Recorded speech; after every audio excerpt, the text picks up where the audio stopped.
In this video, we'll cover one of the most commonly asked questions, which is, how painful is surgery and how long is recovery going to last? Every patient experiences pain differently. Some men never take the prescription pain medications we prescribe, while others will call in for multiple refills, even 6 to 8 weeks after surgery.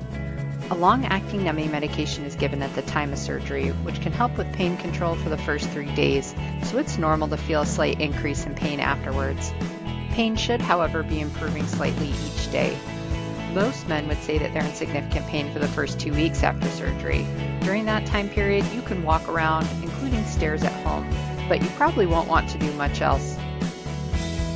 Avoid committing to a social event like a wedding or work meeting, or physical activity like going on a hike for the first 4 weeks.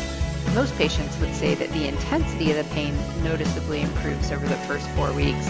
You may still have some mild pain with specific movements, like when you bend over to pick something up, for up to 6 months.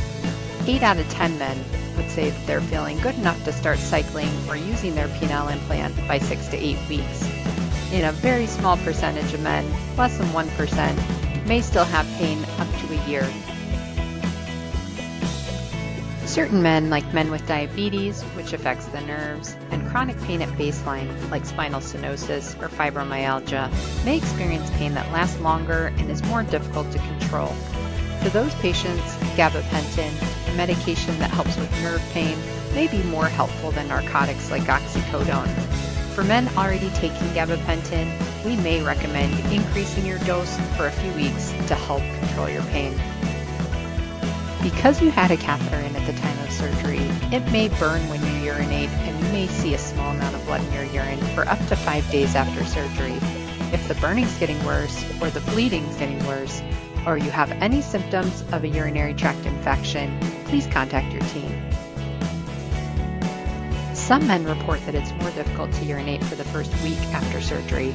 This is due to swelling around the urethra, the tube that you pee out of. This sensation will improve with time.